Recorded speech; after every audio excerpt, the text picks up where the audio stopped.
We're the indie project Bee and Theo, and we've been living and travelling the world in vans for the past 6 years. We're currently renovating an abandoned stone barn in Portugal to turn into a beautiful tiny home for us and our cats Ginjey Bear and Furrnando.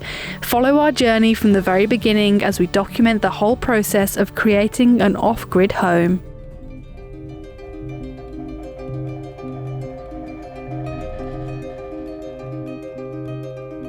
Good morning guys, welcome back to a brand new video here from our property in sunny Central Portugal. It's now October, I'm still in a t-shirt, it's still beautiful weather, and that's exactly why we love it here in Portugal so much. It's been a really strange couple of days and I'll update you guys in a little while about what's been going on.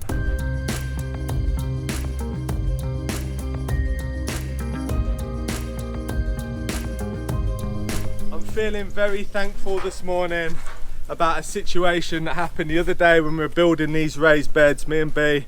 I've had a couple of late nights, we're both really tired, and basically when I was using the angle grinder to cut these sheets of metal, I was using this as my face protection. I can tell you this doesn't work with flying shards of metal, and one ended up going straight in my eye.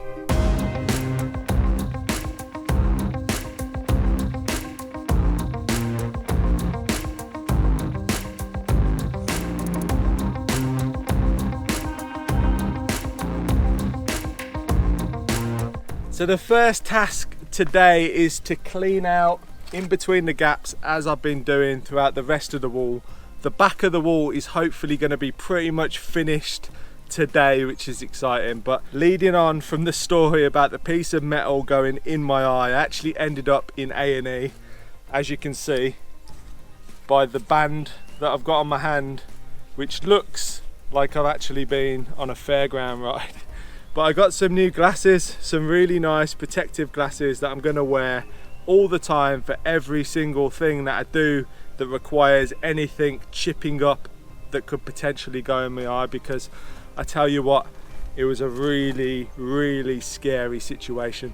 So as soon as the incident happened, I made sure that I flushed my eye out about 3 or 4 times with some clean water, and I believe that actually got the particle out, which is a good start. And my vision wasn't bad at all, like it seemed perfectly fine in the daytime, but then when it came to the night, Bee asked me to help her with something in the dark outside further down the land, and she was walking up the land towards me with her iPhone with the torch shining at me, and that's when I freaked out, because I realized that my vision in my left eye was completely wrong, and all I could see on every light source, any sort of light source, I could just see massive rings around the light. And also there was some like ghosting, double vision kind of thing happening as well, which is never good.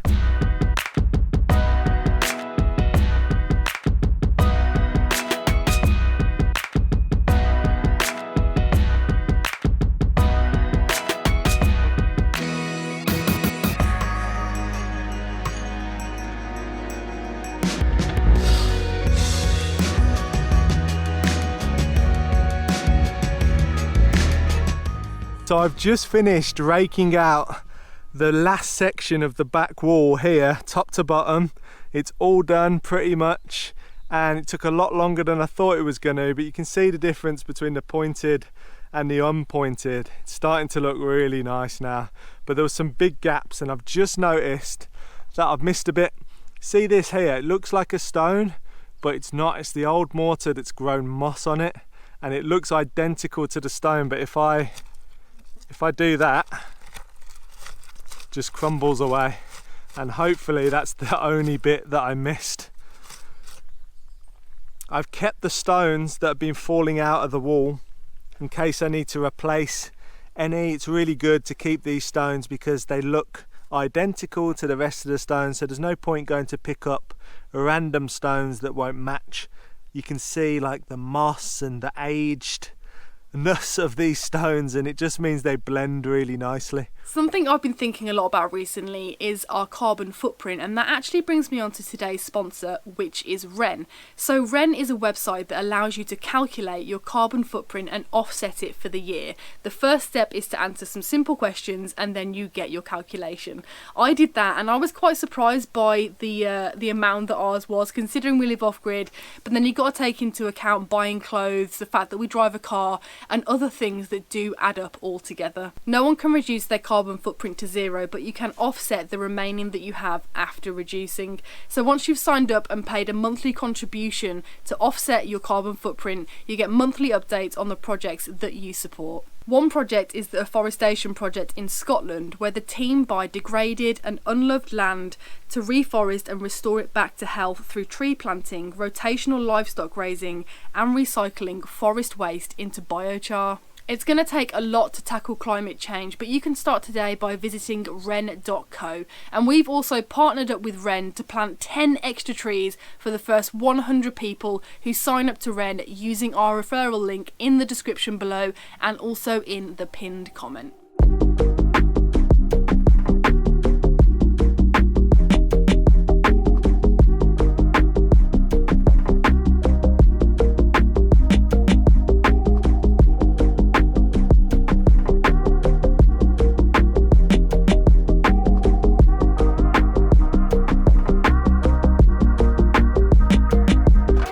So coming back to the story about my eye, we rushed to A&E. It was a pretty horrific drive. It took about an hour and all I could see was like circles of light, and I could see, but it was really bad, and I was hoping that this wasn't permanent damage. And when I got to the hospital, it wasn't what I wanted to hear, because they said they don't actually have an eye doctor there and they don't have an eye doctor in the other hospital. I have to drive 2.5 hours from the hour journey on top of that we'd already done to get to the eye doctor. But the surgeon, he put a drop in my eye and he said he believed that I was going to be okay the next day. So I took his word for it. I couldn't wait until the next day. I had to wait till the next evening, because obviously my vision wasn't too bad in the daylight. It was in the dark that the problems kind of arose. So I waited until the next evening and I was so relieved when my vision was back to normal. It just made me realise that I really do need to be careful living in the middle of nowhere in a remote area where you can't get to a hospital easily. So from now on, them glasses are always going to be on my face, and if they're not, I want you to let me know in the comments.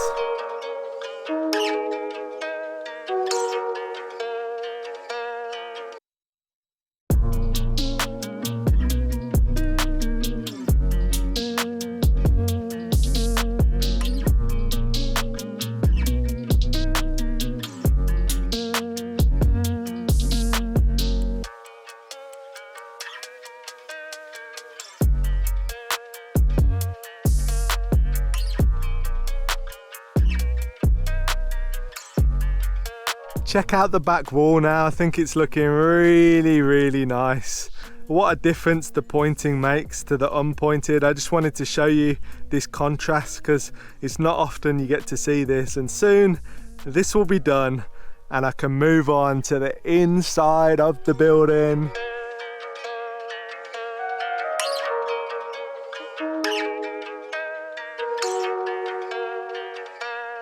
I'm even wearing my safety glasses when driving just to be extra safe.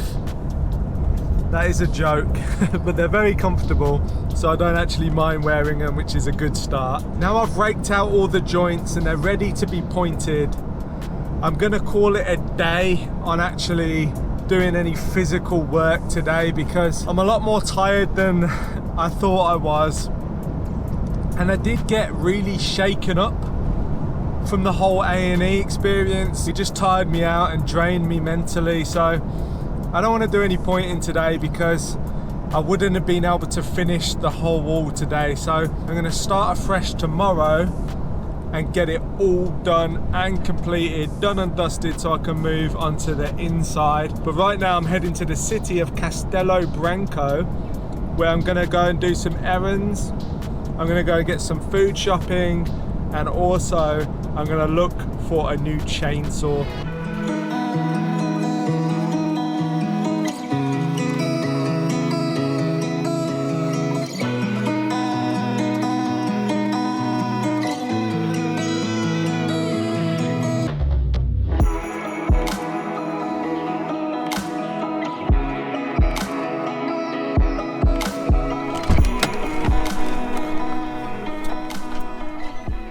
Okay, so this is a little bit annoying. I've just arrived in Castelo Branco at the still store and it's closed. It's completely shut. It doesn't look like it's going to open anytime soon. So I'm thinking, is there like a bank holiday? Is it some sort of holiday today? Although it's Tuesday, it's a little bit random. They do have a lot of bank holidays and I've done this before. Driven an hour to a store where I want to go and it's not open, but it's also 10 to 2 as well, so it could just be shut for lunch. Sometimes in Portugal they shut between 12 and 2 or 1 to 2 for lunchtime, so fingers crossed. I'm gonna hang around for 10 minutes and see if it opens. I've just waited 10 minutes, it's just gone 2 and there's no sign of this place opening. But look at that, it's kind of like a smaller version of my tractor, and they got tons of tractors here. Slightly bigger, even bigger, but what has just caught my eye is this UTV. How nice is that?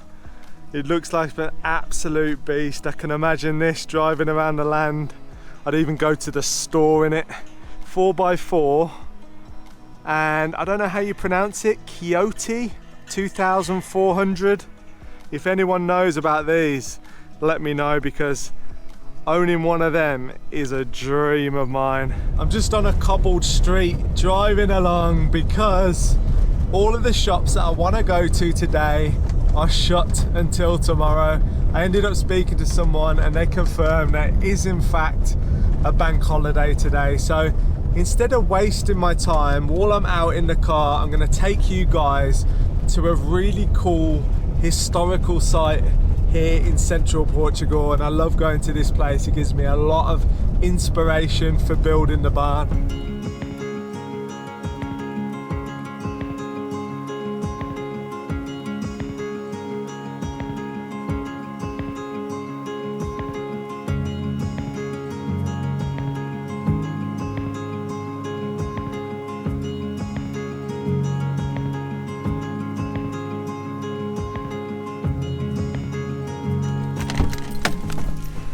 So I was just wondering to myself, why is it so busy? I've had to park all the way down the road and I'm gonna have to walk up a massive hill to get to where I need to show you. But of course, it's a bank holiday, so all the Portuguese people have the day off and they've all come to Monsanto, it seems.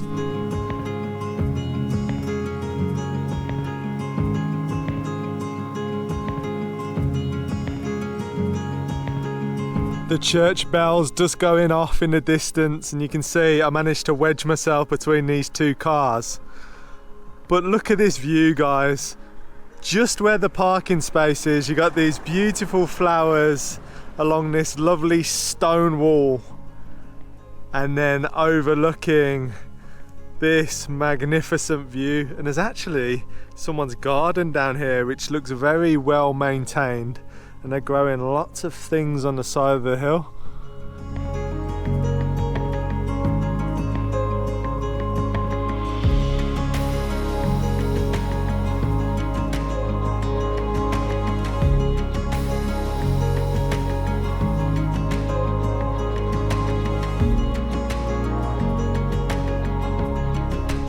Just trying to catch my breath, but Monsanto is known as one of the most Portuguese villages, and that's due to the beautiful winding cobblestone streets with the houses built right into the mountainside. And the thing I love about Monsanto is if you turn off down one of the narrow streets, one of the many narrow streets, you just never know what you might find. And I've never been up here before, and it's just gorgeous. Look at all the potted plants and the greenery, and then a little door going into a stone building.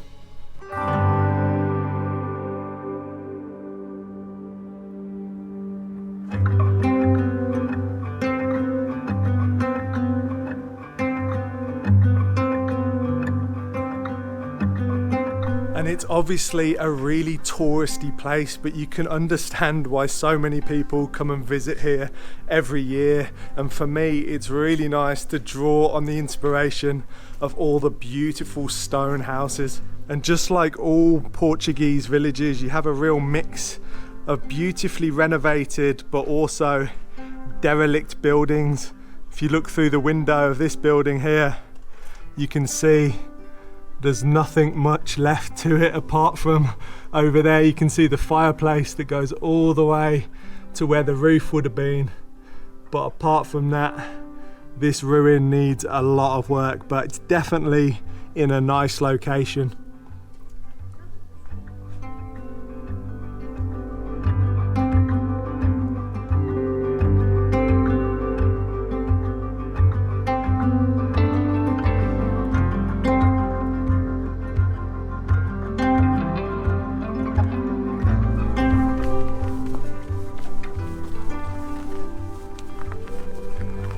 The local villagers must be really fit people, because I can tell you that the cobblestone streets here are pretty much near vertical, and I'm constantly out of breath walking up and down these streets. So I'm only about a quarter of the way up from the top, which is where the castle is, and you can see how amazing the view is already. I had to stop and take a look. And all of them red roofs of people's houses. And what I can't get over is the size of this boulder. And right underneath there's a little doorway that leads to a restaurant.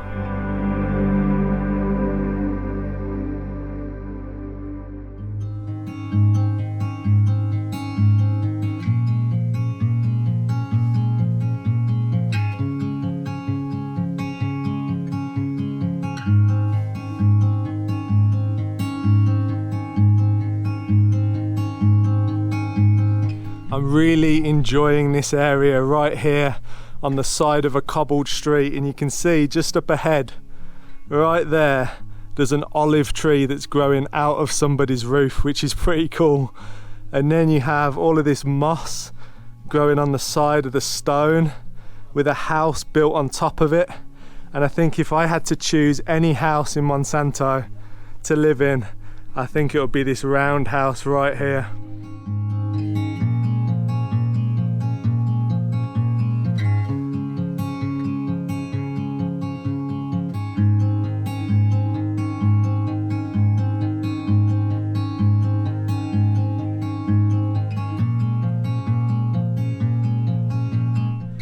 Can you imagine if I actually owned this property right here and I had to point it? You'd have to hang right off the side of that massive boulder. It would be terrifying, but definitely worth it for the view.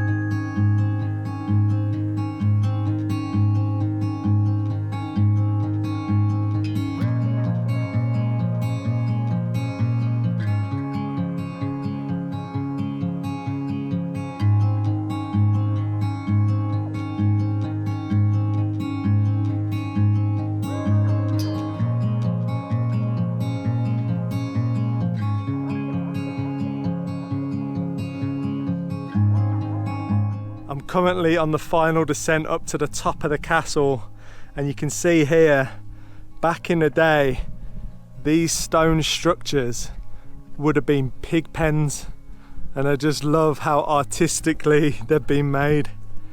They're really cool. Little doorway there, and then they even have a little earth roof, which is really cool.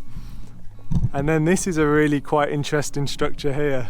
You've got the boulder and then a tiny little door going into it. It's such a perfect place for a castle, not just because of the view, but mainly because if you were trying to attack, you'd have absolutely no chance.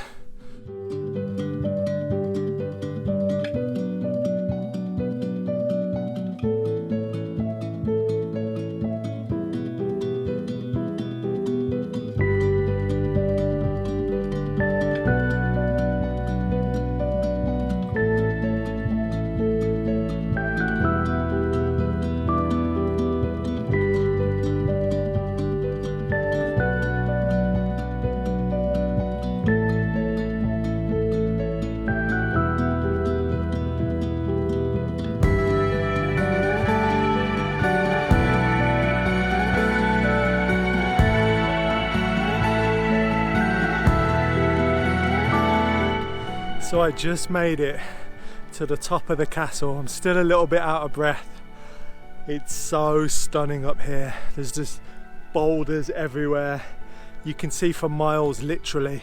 So if I turn around here, in the background behind me is Spain, and then in front of me is Portugal. So it's pretty unique.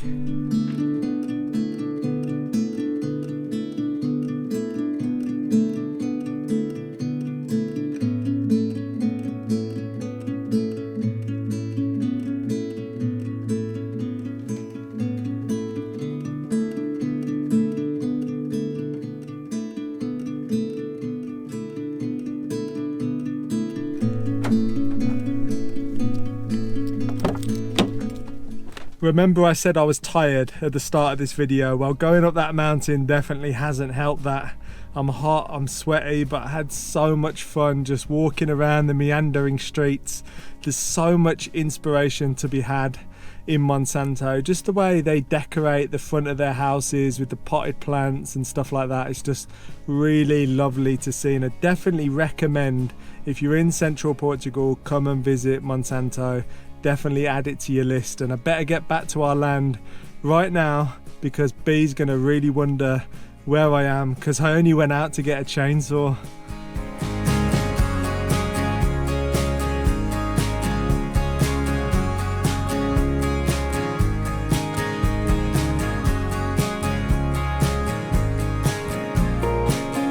The sun's just going down as I got back to the land, and Bee has just rescued a tiny little snake from one of the chickens that was trying to eat it. Look at that, it's all coiled up.